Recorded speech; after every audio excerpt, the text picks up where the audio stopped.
Can you guys please check if you are live on Facebook? It might be 30 minutes, 30 seconds different.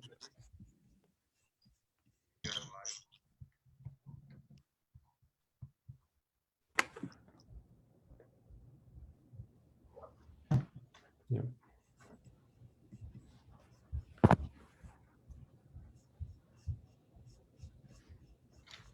Yep.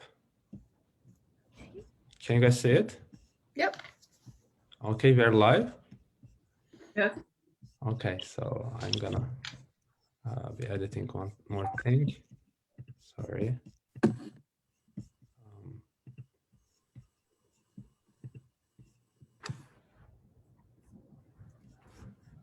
Yep. Sorry about that.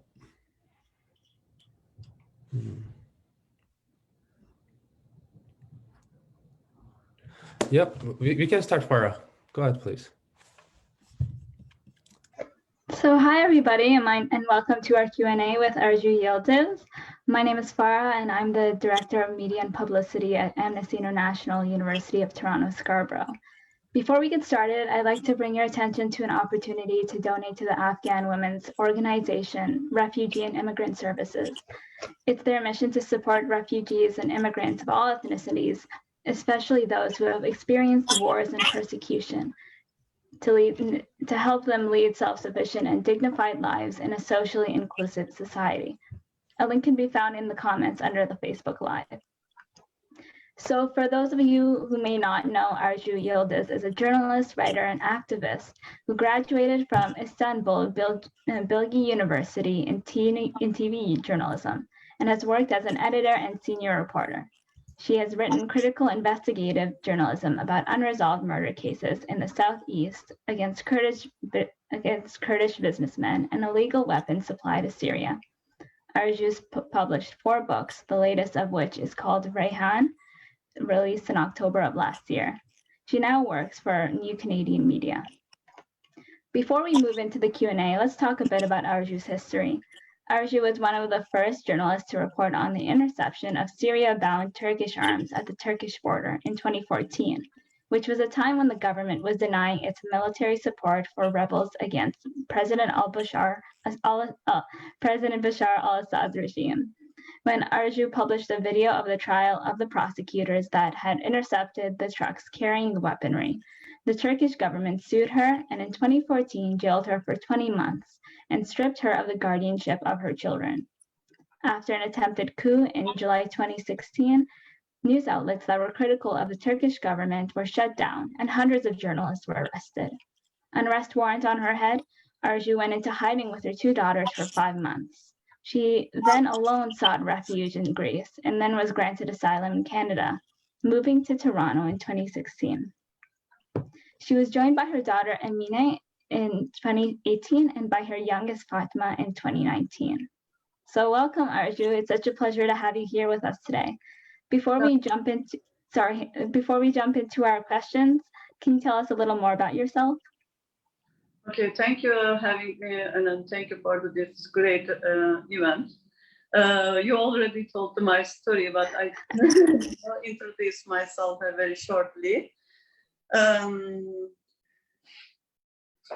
Honestly, I have no plan to be a journalist when I live in Turkey and as a student as you. And I graduated from Istanbul Bilgi University 2008, but I started the journalism 2003 when I was a student. At the same time, when I study, I also work as a journalist. And I work in a daily newspaper, Taraf. His editorship, Ahmet Altan, and our reporter, Mehmet Baran's, both of them are still political prisoners in Turkey. I wrote a lot of corruptional files and investigative reports, and illegal gun trade, too many things when I worked in Turkey, because I was a court reporter that time. And, everyone wants to listen who I am and what is my story and I told them I have to leave my country because there was a decision of detention about me after July 15th. Just 2 days later, the journalist hunting started with me, I didn't expect this kind of things happen to me because before I believe there is a justice in there and all around the world. When I passed the border, I understand there is no justice, not just on the Turkey, nowhere. Because being a refugee is a very different things. Being a journalism or something like that. But when you became a refugee, you lost everything. Also your memory, because I just remember that day which I had to leave my country behind, not just about the country. I don't want to identify myself as a Turkish, but there is no opportunity because, who you are, this is matter.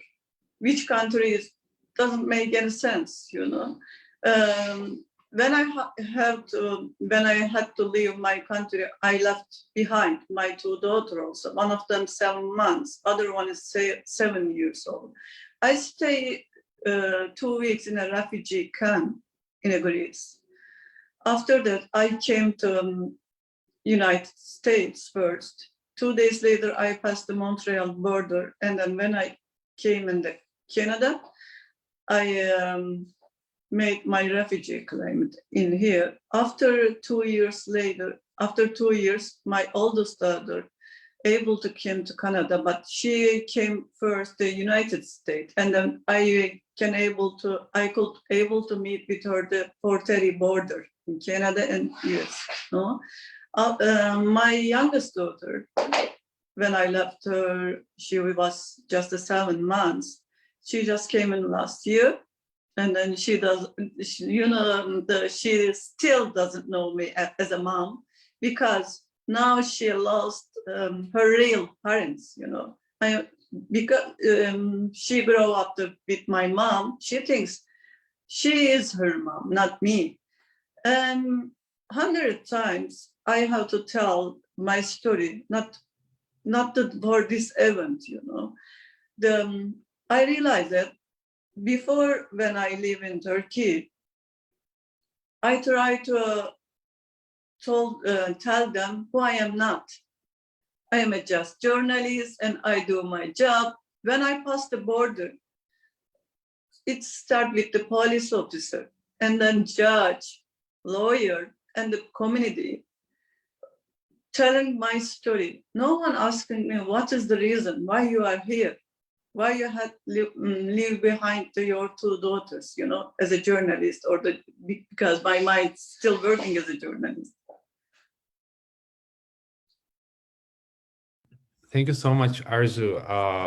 Thank you for this telling us about your life story. We are very pleased to have you here as Amnesty International University of Toronto Scarborough. And I just want to ask each and every one of our Facebook viewers to share our live streaming, and please drop your comments and ask questions. It will be our pleasure to ask those questions to Arzu Yildiz. So at the same time, I just want to tell that Arzu will be speaking in Turkish sometimes, and I'll be translating. But whenever she feels comfortable speaking in English, she'll keep going in that way. Other than that, I'll be translating. I just wanted to remind that.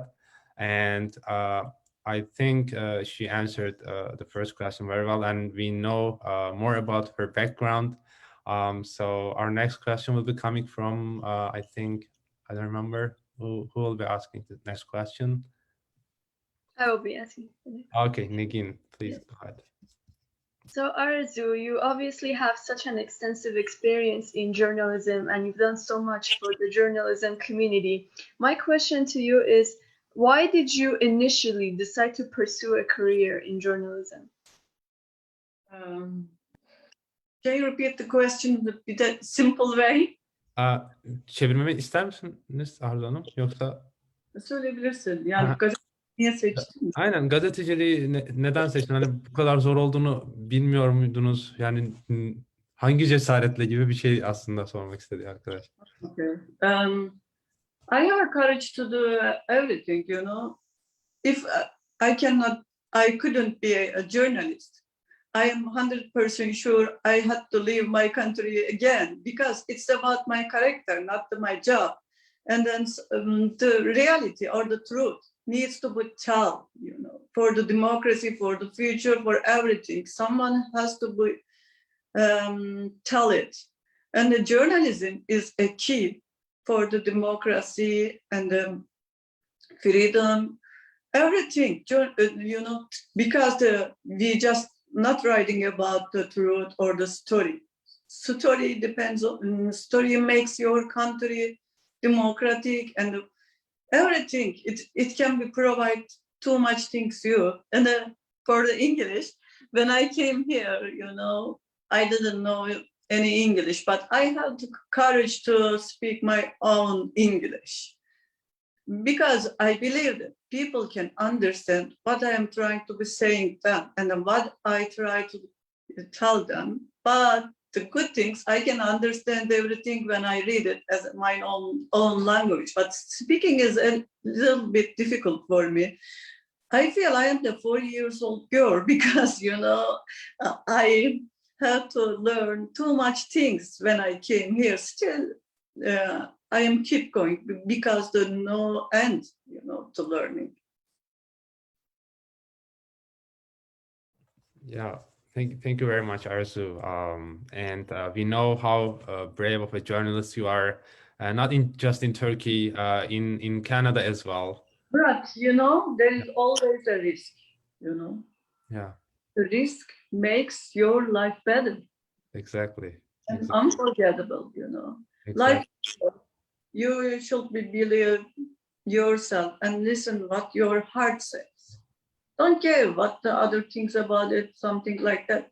We have a little short life. Why I'm scared? That's correct. You just wanna. I tested everything. How they scare me with my daughters, with my job, background, anything. I lost them and I give them all of these things and take them back right now, right? Exactly. Yeah, exactly. You're such a role model for young people, especially young journalists. They need to see you as a role model. And being a refugee in Canada, you also have some barriers, and my friends will be asking some related questions in the next few minutes. But it is again a great privilege to have you here with us, and thank you so much, actually, again for being here with us. So our next question will be coming from just feel step in. Who is the next? I love the point you made about how it's not your career, it's who you are. And I think that's amazing. You should be proud of how courageous you are. Like, I can't imagine what you've gone through. So I wanted to ask you, so I know July of 2016 was a very critical and harsh month for you. So could you share with us what happened in July? You know, it's really surprise for me, for like everyone, because that day in July 15, I was with my sister-in-law and his children also. We go to swimming. We went to swimming together, and then we make a food for our kids. When we sit on the table, there's a news. You know, the coup was started by the some soldiers. I couldn't believe it because that was just a 9 p.m. Did you hear something like the prime time coup attempt? It is impossible, but I understand that time. This is a game, you know. But I couldn't say the game made it by this group or that group. But they play a game to hunting the opposite people and keep them in prison. After that, Anadolu, its name's called like that, Anadolu Agency is a legal, how do we say, press it depends. It's work with the government. Yeah, you know, but it is state press in Turkey, Anadolu Agency. and then they started to show how they tortured the people, how the police tortured the soldiers, something like that. When I saw them, I was surprised. Hey, where we live in, there is a rule of law. You cannot torture anyone, anything, you know, you cannot treat them like that. And then I shared a post on my Facebook account. One of the guy who worked with the Ankara Sincan measure as an advisor of the press, something like that. He called the Ankara prosecutor and then complained about me. That time I was with my mother home. Police went to my house and then my neighbor called me. There was a police, they are looking for you. But you know, I was like a stupid because I want to go first to why you came to my house. I didn't do anything wrong. After that, one of the member of parliament told me, are you stupid? You don't understand what is their purpose is. If you went there, you'll never be free again. We have no idea how long it is. You should be hide. And when you can do that, you know, how long you can do that. And I left my house for the first time by myself. But a couple of days later, police went to my sister-in-law house. They detained her baby because they think she is mine. And then they told them, tell the Arzu if she came to police office, we can give baby back. And then when they give them the evidence, it belongs to my sister-in-law, you know, the baby belongs to my sister-in-law. After that, they realized her. And I can understand, oh, what kind of trouble I was in, you know. And then I had to live with my two daughters because I had to protect them. If police took them, I have no chance to, you know, I have to go there. And it was very difficult time for me. I lived 4 months underground life. My youngest daughter, I didn't let her to make a voice because we are hiding, right? And just to make things clear, so when you were underground, it is clear that police was after you, and you didn't want them to find you, right? Yeah. And when you were with your daughters, you didn't let them go play on the street if Yeah, they realized. Yeah. We lived as a prisoner altogether. One day after the midnight, I took my youngest daughter on my arms at the balcony. When she heard some kind of voice, she was shocked. And then she did something, you know, and excited. I realized she doesn't know and she never learned how the word is. This is my problem, not theirs. That time, I made my decision. I tried to escape. If police catch me, there is no end to hiding, you know. No, and then, but I should try to my chance. Bir If şey it's ekleyebilir miyim? Bir şey Okay. ekleyebilir miyim? I just want to add one thing because I know the context in Turkey, especially as a woman journalist in Turkey, she had a high risk of like a security in the hands of authorities sometimes. Like people were being tortured, and it would be a very bad end for her to be in the hands of the government, so in the judiciary. So and rule of law at that time and still in Turkey is not well, and that was why actually I believe she decided to escape, flee the country. Yeah. I went to Istanbul first. After that, I went to Edirne and passed the Turkey and Greek border. then my second life will started. Now I'm here, and then I'm so glad I started the journalism again with New Canadian Media. I work a couple of jobs in this country, but everything is okay. Maybe you keep going to asking, and I Okay. can. Yeah. Actually, we'll be asking your life in Canada as well, and I think our previous question was answered, and we will definitely ask about your life, and my friends will be asking those questions as well. So thank you again, Arzu, and our next question will be from who? Me. Serene, please go ahead. Hi. I'm very impressed by everything that you've been through. It sounded like, well, it must be very terrifying for you to go through all of that and to realize that, wow, I guess there was a turning point where you decided that you have to leave. Was your decision to leave motivated by your concern for your daughters? And what is it like to leave everything behind and to seek refuge in a foreign country, in Canada? Look, I am not the criminal. I did nothing wrong. This case, corruption or anything else, not my words or my claim. All of them depends on the prosecutor, police officer, and it's about the investigation. I just wrote about this. There is an investigation about that guy. They did this job. I just followed the case, legal case. Is that the crime? No, right? If they catch me, the police rape the woman, man also. I try to protect my body to unforgettable things.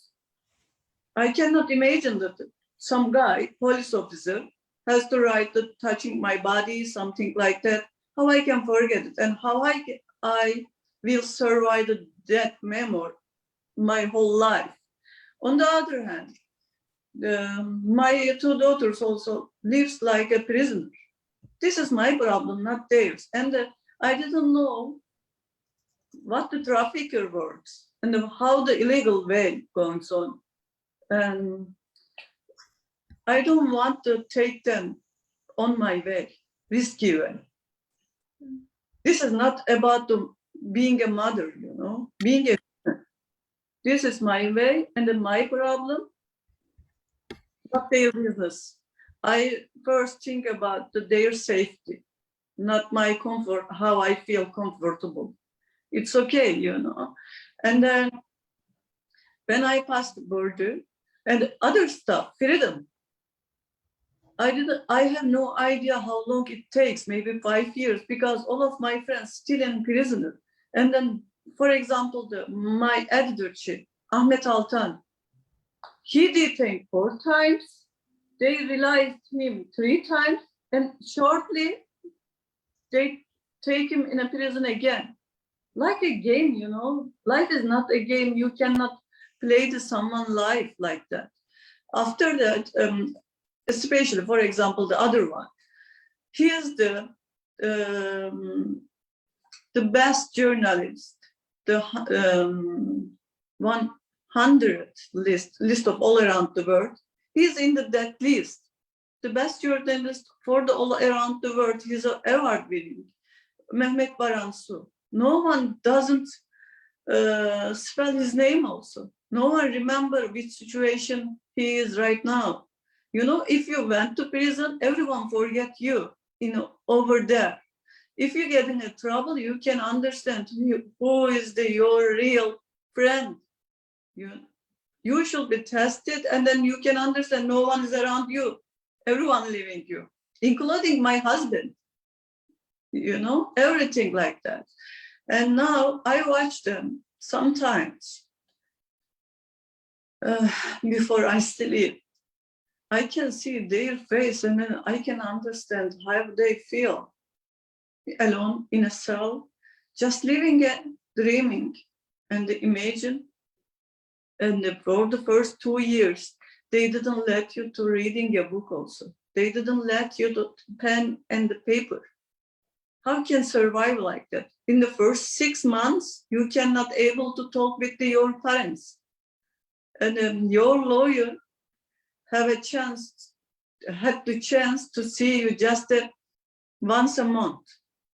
There is no phone call, right? Still is the same thing, because the Erdogan announced the emergency situation, how the calls in English, but I have no idea. But they can do whatever they want. There is no rule of law. They are what the politician wants. They can, and the judge never follow what is the rules and justice. They follow what the politician told them, and how much, and they not working for the being equality or the justice. They just focus on, they works like an army. They kill people life. Not the gun just to kill you. Also their decision, the wrong decision, kill you. They killed a lot of people right now. They are killer, not the judge or prosecutor. We cannot say that because the guns died you just once. But that kind of decision make you die every day, every moment, every week, every month. How you can survive like that? And other, maybe I can continue now. I feel emotional. Yeah. So just then Canadian can sleep or the other one can sleep, but I couldn't understand how our friends sleeping. We work at the same table all together, and then we saw each other when we went to some event or the following the case, something like that. What kind of heart they have? There is 100 journalists in a prison. They are not criminal, and then they are all innocent. We all know this, but we are sleeping and being relaxed doesn't do anything for them. Just sharing to it. Please let them free. Something like it is not the action. This is nothing. Each action matters, and especially you said people lost empathy, the feeling of empathy, especially you are also angry with some of your colleagues, journalists in Turkey. So you are angry with them, some of them, because they do not speak up. They do not mention about the people in prison, right? But I couldn't understand. I cannot judge anyone, but I am not that kind of person, Why I'm here? Why they are in prison? Because they are not that kind of person. They can sleep and making money, riding a life, comfortable life, but thinking as a stupid. This is a short life. If you lost your honor, you cannot survive like that. Exactly. Yeah, that's the point actually. And the thing that you asked, it was olağanüstü in Turkish. It's state of emergency, and as you said, the government ruled the country. The government ruled the country with the decree laws and dismissed many officials and imprisoned so many people, shut down many media outlets in their way to be more authoritarian. So that was why actually many people from Turkey are now, authoritarian is the simple things. There is a dictatorship is over there. There is a genocide against the Kurdish people and some religious group. They follow the Gülen, how I told him I didn't know. But a lot of Armenian family just had to leave their country.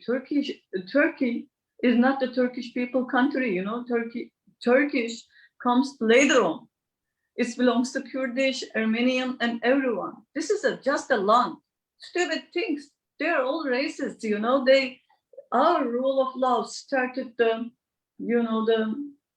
how we start, that. Yeah. And then every day the others started at a school. I can die for the Turkish people.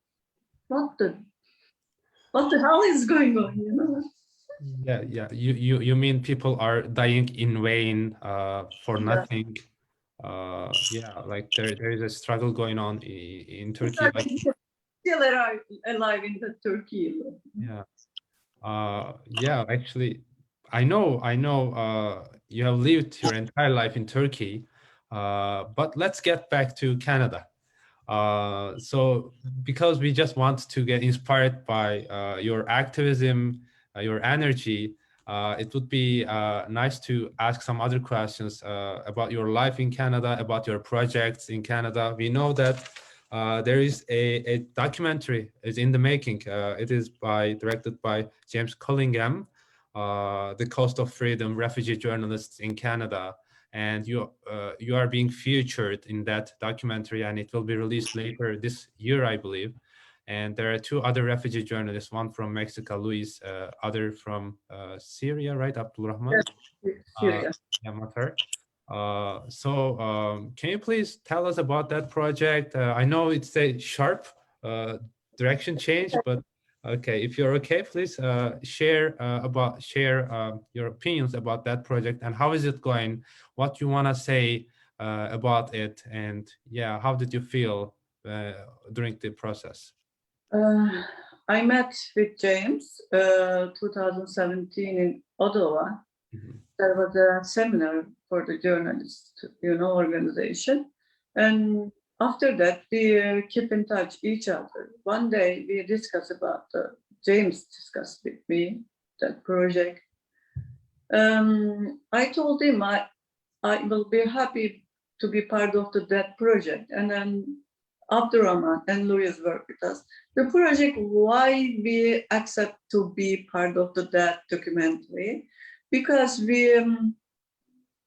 want to tell all around the world, sorry, but you fucked the journalist life, but they did to you, because they give their energy and everything for your life, and then to be make your life to be comfortable, and then give too much democracy, freedom of speech, equality, and everything, but they think we are some enemy of the state and something like that. Why? I didn't earn any money from the journalism, You should be crazy a little bit to do that job without money and then too many risks.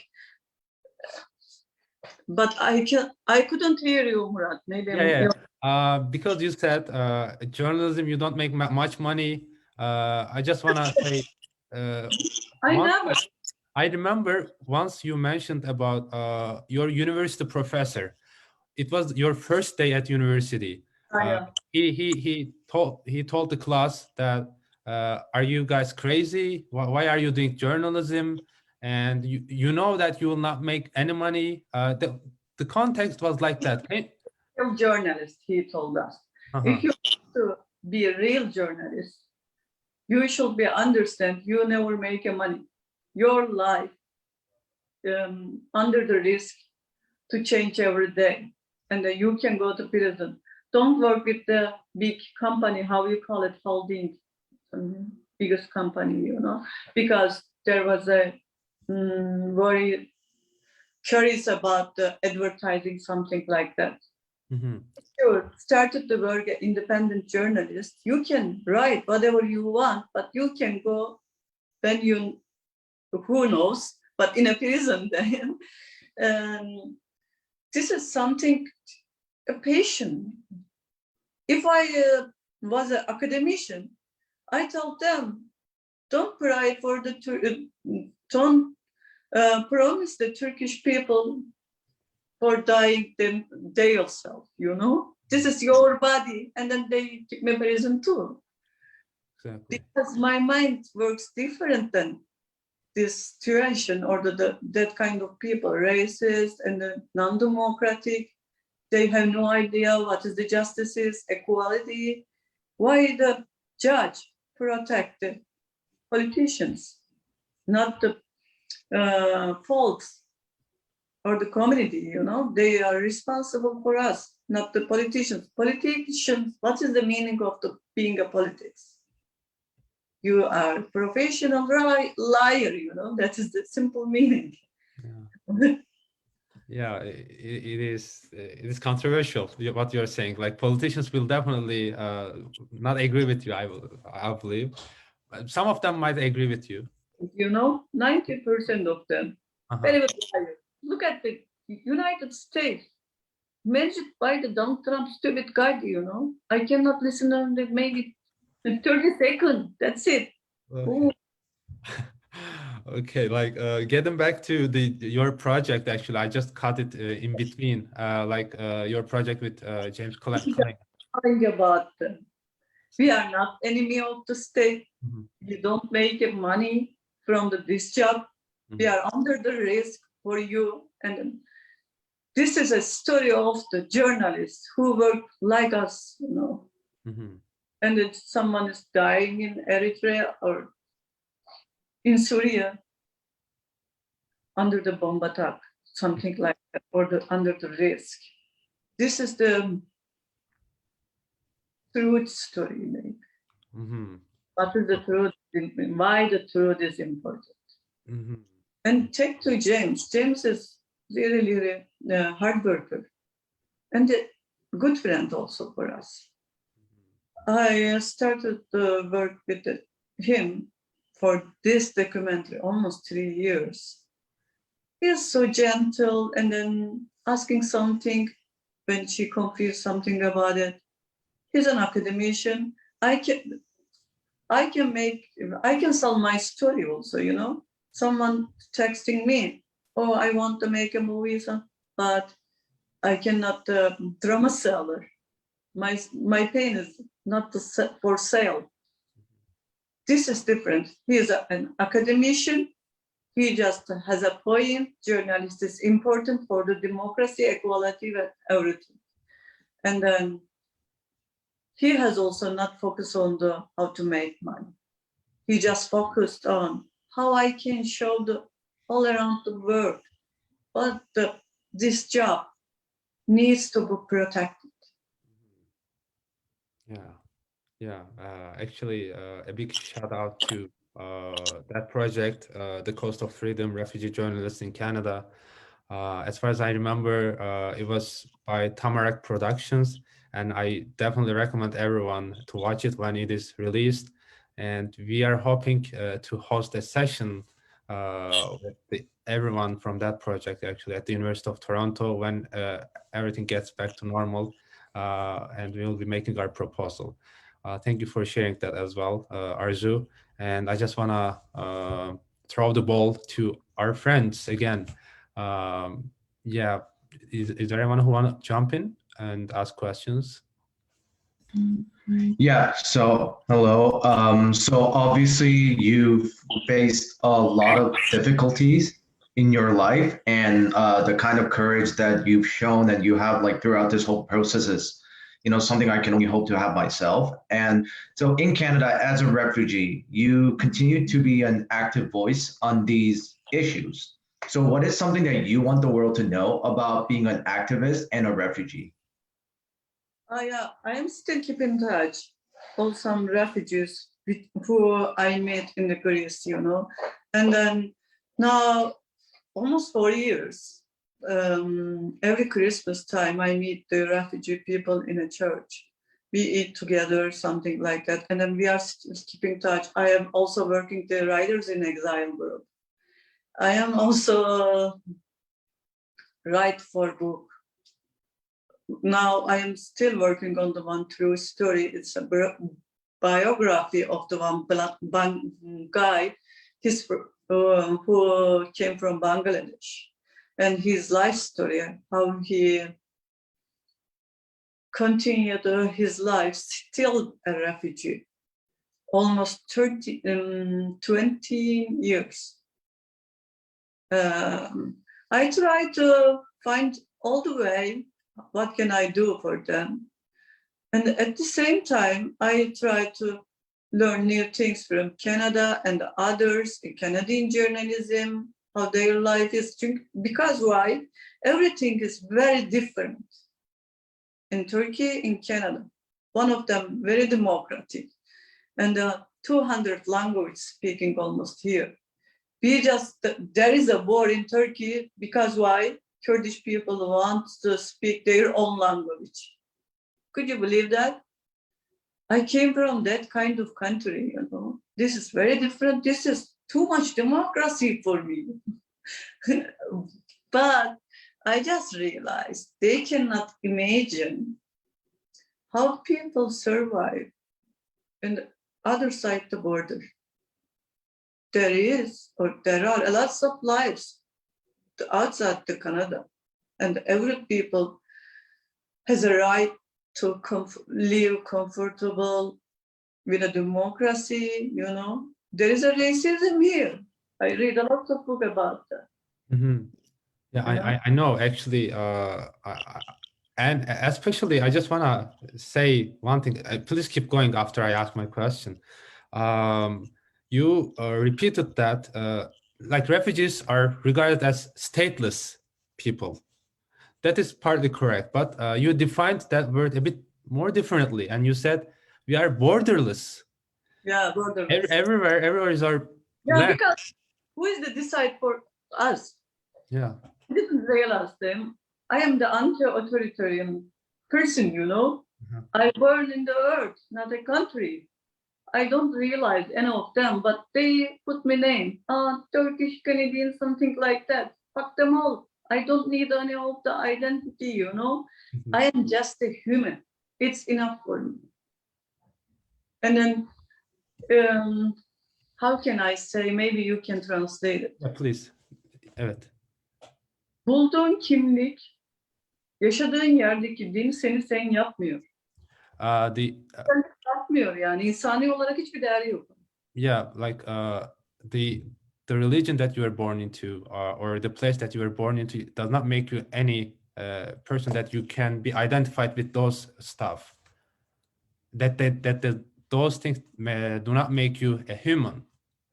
Yeah, we are all the human, you know, what color we are, never mind. Where we came from. I didn't understand when I came here for the first time, when I called the legal aid, they are asking me where you came from, how you describe yourself. Asian? Black African? Why? What is your business is this? Is it important for you? How I should be described myself? You know, I was shocked. Then I asking that question. It is the legal, you know, legal aid or the public or the building, something like that. Yeah, like it is a state institution and you trust them, and then you kind of try to identify with you something. Yeah. We're all human. That's enough. More than enough. Enough. Why are you curious about where I came from? What is my color? You know? And who is my mom? Something like that. Doesn't make any sense for any of the people. And I think maybe if we have to border, put the wall between the land, just we didn't let one of the group should be use a passport to passing the other side. Who they are? What do you think? Politicians. They have a power to start the war. They have a power to corruption.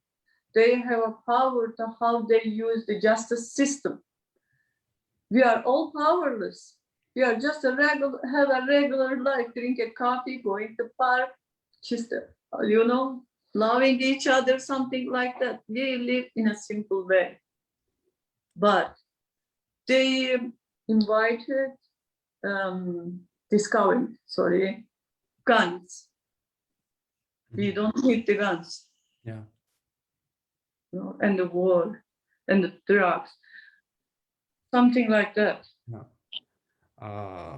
Yeah, And like as a marketing. Mm-hmm. So we all came from the point that you don't want to be identified as someone.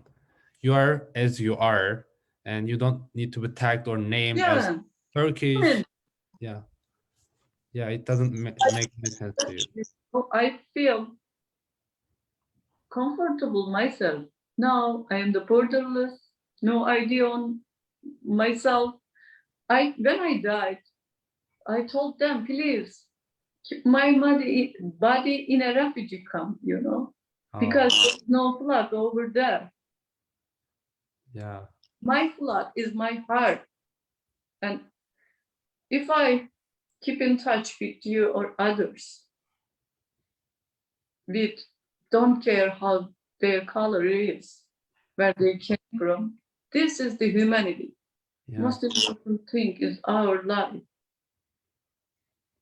Yeah. If there is a country called refugees, then you should be the president of that country. Yeah.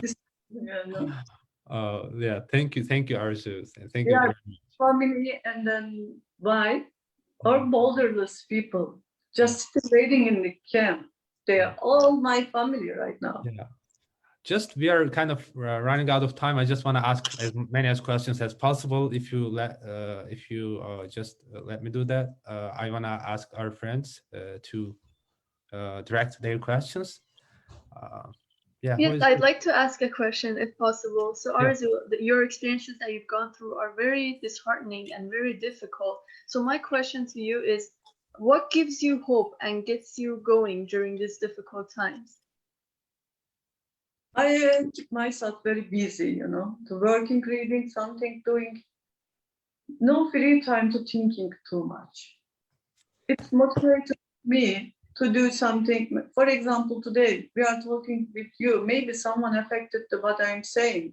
Maybe started thinking about the border and the refugee. I motivated myself, not mine, for mine. I motivated myself. Someone needs to help, or some story needs to be told. It is easy to be a mother of your own kids, but it is difficult to be mother of the others. I feel I am a mother of who is the motherless, have no mother. And then refugee boys, girls, all of them. And then now, lots of my friends in a prison, their child has to live without mom and dad, Exactly. Sometimes I had a phone call with them. I take my time, maybe 1 hour, give them permission to tell and then explain how they feel, something like that. There is no time to feeling bad. And I believe, and the things point, we all know just the one thing. End of the story, we all die. How you want to be die, How people remembering you if they did such a kind, doing a bad person or lazy one, something like that. Keep just a good story. The life, just the making a story, not the making money or starting war, something like that. Yeah. If I have a power, I will use to stop it. This kind of trouble, war, something like that, I can do. I try to do my best. Yeah. I know you're being humble at the same time. Many of our professors kind of tell us that how pandemic affected them, how like dismotivated they are, and their works affected. But you wrote 4 books during the pandemic, right? Like in the past year. Sorry? I am still working on the 5th one. 5th one. Yeah, like it is such an incredible success. And I know you are living in 1-bedroom apartment with your 2 daughters and you're working. It's just mind-blowing to hear that you have written 4 books and you are always tweeting, you are on social media, you are listening to stories of people who were victimized in your home country. And I know when they start speaking, their pains are speaking and they speak more than hours.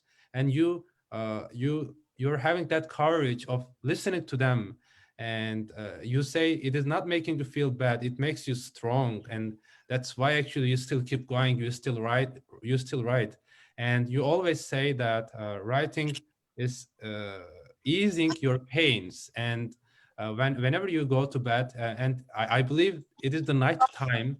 Art, Yeah. This is a sound for me. I cannot tell how writing makes me happy and then relax, everything, because it is sound of my heart.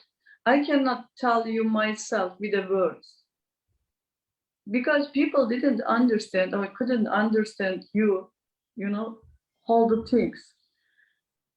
When I wrote something, it's like a letter for the future. And then it's like a letter, someone who is your best friend to understand you. And then you can write without shame and to be honest, everything. I feel very relaxed. And now I always working on the true story, that. These things, I live 24 hours, but I use 48 hours. So That's how many so hours? sorry. Yeah, go ahead, Farah. Sorry. I was saying that's so wonderful how you've been keeping busy and trying new things because you haven't done fiction before. So I was wondering that since you've been keeping so busy, you've been doing so much since arriving in Canada, what kind of challenges have you faced while transitioning and now working, aside from the language barrier, as you said earlier? And I was also wondering how the Canadian media can better support you and people like you. For the first time, it's very difficult. I have no idea where should I start, finding a job or finding a home, on how to learn the language. Still, I am, making a lot of mistake when I speak. But it's funny for me. For example, for the first time when I was working at the pizza store, I asked the customer, would you like the washroom on the pizza? I confuse washroom and mushroom. But it's funny, I just remember when I making a mistake, this is the good way to learn. I enjoy with myself, it is not the shame. I am 14 years old right now. I am still trying to learning new things, language and everything, doing something also. And for other things, for example, when I try to take a pizza on the oven, I try to ask him, is it ready? Okay. But I ask like that, it is ready? But they're laughing. And after that, they told me, you are so funny. We realize you use the sentence in a wrong way, but we are having fun with you. We love when you speak like that, And then I told them, you should fix it. How I can learn it? If you enjoy with me too much, let me to making lots of mistakes. You should fix it, the sentence, and I should be learning. The best way in Canada, all of the people has a story and their background also. All of them came to Canada as an immigrant refugee. They understand which situation you are in. And they try to help you, teach you how the system is going on, what kind of opportunity you can use, and what kind of benefit is over there. I also, have no idea the government paid the money for the refugee. And I just working 15 hours in a day. I had a lot of friends in here in Canada. Some of them homeless, some of them working in Tim Hortons. I have too many friends. We are asking you questions about what are some challenges, but your optimism, your optimism always answers in a positive way. So we feel like you don't have any challenges. No, how I start in a day, in the morning, like a Superman, okay? Yeah. Oh, today started, I can learn new words today when I listen to radio. And I can learn one of the part of the Toronto, which is I never seen before. And then it's like every day started as a challenge in here because still I have no idea. Just 4 years, but trying, I had to work hard. Now I am still busy because in the morning I drop my daughters up to school. After that, I started to work as a food delivery.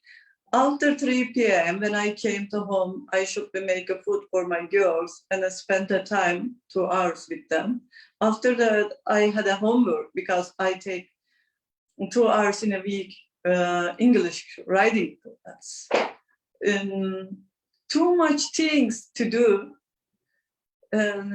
I feel comfortable and my life really good because I didn't spend my time to stupid things. I can enjoy drinking and go to pub and I can do whatever I want. But you know, I use the time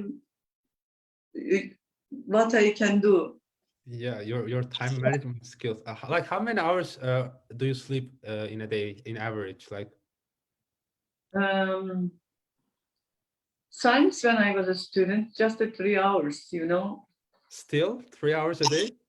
3 hours, 3.5 sometimes. Oh, I'm shocked. I'm speechless. Like 3 hours is something that I'm not sure if anyone sleeps less than 5 hours here. Please raise your hands. No. No, right? Oh, that's why actually you write books, you do a lot of stuff, and This is not right now, you know. This is habit, you know. I used to live like that when I was a student. I have a job and I was a student, a lot of homework to do, and the 2 department, too much things, and I go to outside to fun. Just 3 hours, and now my body, you know, it's continued to reflection. I try to sleep more than maybe 3 hours, but I couldn't do it. I think we're all really inspired by your story. And when you previously stated that taking risk makes your life better in the aspect of like not holding on to fear, I have a question regarding that. So what do you feel like has been the biggest lesson throughout like your whole experience?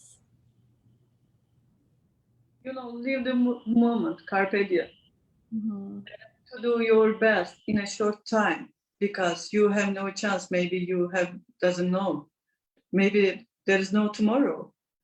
I stopped the planning future, but I am doing for everything for the today. For example, what can I do today? I live like that, and the other stuff, the emotional stuff. Honestly, when I dropped my daughter at the school, I just still, it is emotional thing. Maybe I couldn't see them back every day. You know, I feel this one. And I don't want to love them too much because I tested before. It is very difficult. No one maybe doesn't know, saw me when I was crying. But maybe every moment, you know, the same thing. But they are not belongs me. You know, this is their life. I just try to be as a good mom, figure and the story, the last name maybe I put their own because someone can say, for example, if I was a liar and the supporter of the people who did bad things, there is always a shame on them, how they can survive like that. And I try to live without any expectation from the others. This is the most important things for me right now. Before I had no expectation. I told you, no money, something like that. Just do your best, you know. When I watch the people right now, they has a planning, oh, we have a wedding, something like that. And then sometimes they discuss each other. And then they broken their others' heart also. But life is no guarantee. Every day is risk for us. Yeah, exactly.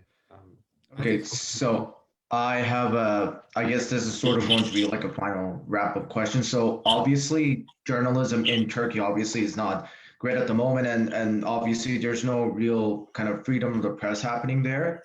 So this is sort of a two-part. First off, what do you believe is the future of journalism in Turkey? Do you believe anything will and can change? And No. afterwards, after you sort of answer that question, do you also have any sort of general advice you want to give to aspiring journalists in Canada, in Turkey, or just anywhere in the world?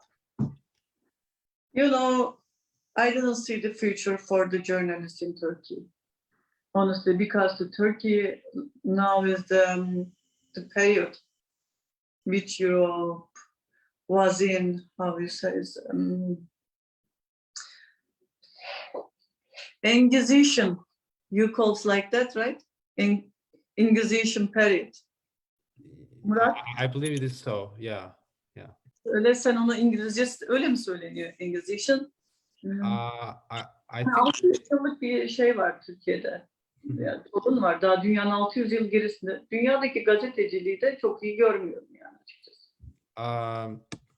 I think the journalism in Turkey is behind this age and the modern age, and I don't see the place of journalism in the world. Not in the journalism in the world as well is not going in the right direction, I believe. Now is that one can be journalist. They use social media and then they take their records.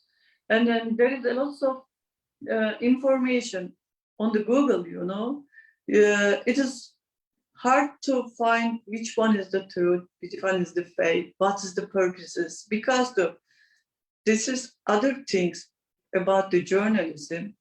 Why do people give you news or the paper? They all have the purpose. They want to use you. But when they give you an information, you should be criticized. Your mind. Is this news? If I will make it benefit for the public and provide us the justice, is it the important? You should be criticized and then let them use you, and then you use them at the same time to good purpose. Now the people, the opposite, they told you, write this one, the lying, writing a lying. You started to write a lying story and making a fake news, and then they give you benefits just for yourself. And then this is very confused right now. If you watch the very popular and then last things, Meghan and Henry interview, I think it's good, This is some kind of journalism. And then someone writing about the corruption. Now we follow up the case, Michael Floyd cases, What is that case?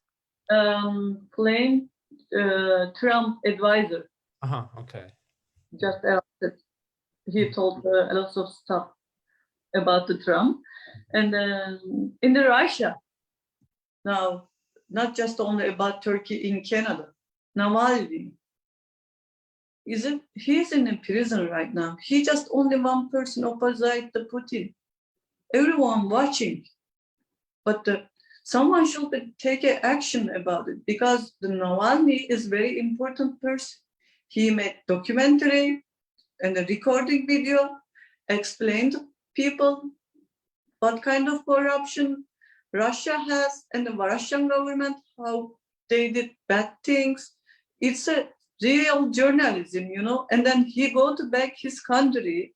They arrested him when he landed in the airport. That's correct. And for the second part of Sokchun's question, what would you recommend to the prospective journalism students, especially because we are at the University of Toronto and our friends are watching this streaming and we'll be watching it after we're finished. What are some of your recommendations to them, and just a few words?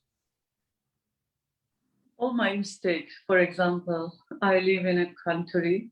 I just focus on my life is like that, small life. Yeah, I am built in my mind a small life and just living in one country and just knowing one language. Be a global journalist. Learn how much language you can do that, and then focus on you should be borderless as us.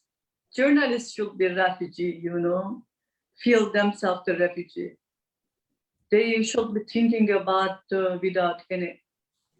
Fear. Yeah, they just focus on the humanity and then not just the Canadian people problems. It's easy to live like that. No, I can live anywhere. I don't scare this because I tested and experienced it. Okay, it is a little bit difficult for the first time, but now I realize that I am so powerful. I did a lot of things at the same time alone. Yeah, that's correct.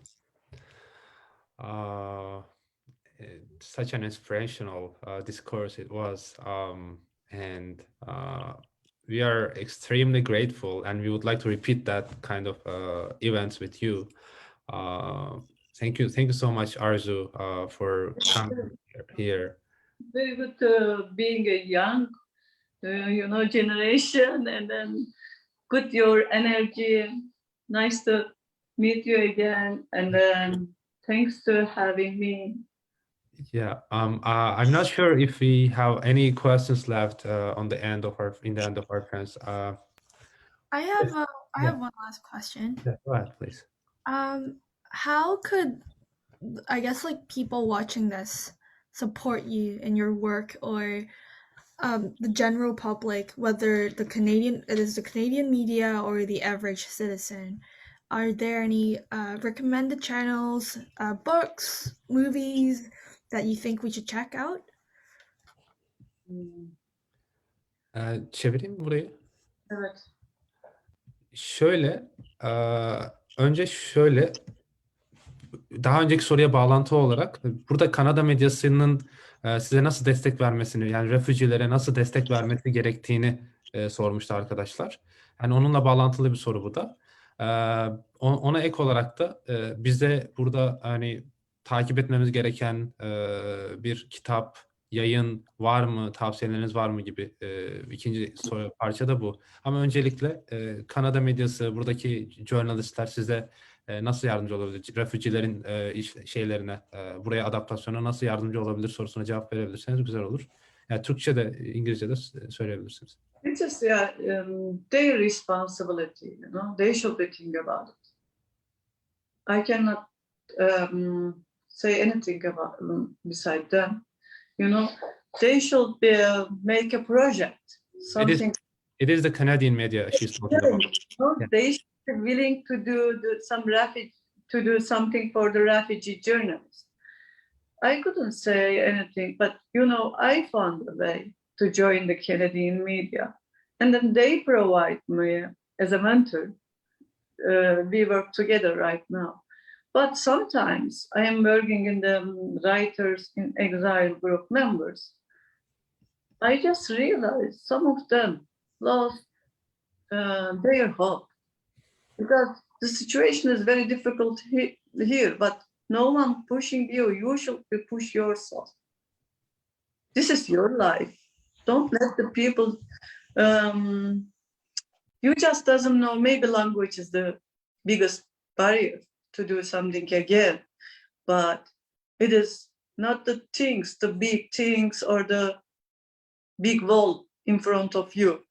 To everybody, you should be past it, but it's not the big deal and not the end of the life. You can lose what you know before if you let yourself to accept you are not journalist, you should be work something like some kind of job. Job is just making your money. When I wrote the news, if they didn't pay me money, I can earn to doing Uber, something like that. It doesn't matter. Just buying one food and paying my bill. That is enough. And then you should keep yourself strong, not waiting for the expectation of Canadian media, Canadian government. Every story start with the personal, individual. And after that, it can be a common or just. Yeah. Kitap veya hani medya önerisi var mı arkadaşlara hani Kanada'da? Media, I just follow the refugee media on the Twitter account, not just about in Canada, but if you check it, you can see that some people just try to use the refugees' stories to making money and earning the followers, something like that. You should be criticized and understand who is the real one. Maybe how I can advise you. Maybe one of the group. You can join us also one day if you want it. Writers in Exile group, for example. Join us our meeting. And then I can provide you to meet another journalist who came to different countries as a refugee. And also you can visit the border. This is better way. Yeah. To understand struggles. Yeah. Yeah. Thank you so much, Arzu, for if you want to find it to reach the people, but but at the same time, you are a student, you are a young, you should use your time. Yeah, live like a young, at the same time. Okay, this is enough for the responsible for the all around for human rights, but live your life. Mm-hmm. Yeah. Thank you very much, Arzu. Welcome. After Serene, does anyone ask any questions? No. Ariba, any questions to Arzu? No? Okay, so yeah, we are coming to an end actually. It's been more than 1 hour and it was so nice to see you here today and hearing your story. I just want to remind everyone again that there is an ongoing documentary project which will be finalized in the next couple of months, directed by James Collingham, The Cost of Freedom, Refugee Journalists in Canada. Please check it out. And also, since we are an Amnesty International chapter, we have some ongoing campaigns on refugee rights about the Safe Third Country Agreement. Please check our post of this live streaming. You will see 2 links there. Please take action and make our campaigns heard by more people. It is important for refugees to be welcomed in Canada. This agreement is such a crucial agreement, and we need to keep that. So other than that, we are also donating to Afghan Women Association in Canada, Refugee Association. You will find the link on the post again. Please go to our Eventbrite page and make your donations. All the money will be going to a Afghan refugee organization. They are not just operating for Afghan people; they are operating for every nationality, for every people. So Farah, do you want to say anything in conclusion? Yeah, I just wanted to thank you on behalf of the club and our viewers again for spending your time with us, answering our questions, and we wish you all the best, really. Yeah, thank you very much, everyone. So we came to an end. So hope to see you next time. Please make sure that you shared our live streaming. People can still view it after we are done, we are finished. So please stay tuned. We have some excellent upcoming events, and follow our pages on Instagram, Facebook, and Twitter, as well as LinkedIn. And please feel free to message us through our email or social medias. Thank you so much, everyone. Yeah, I am now concluding our Facebook Live.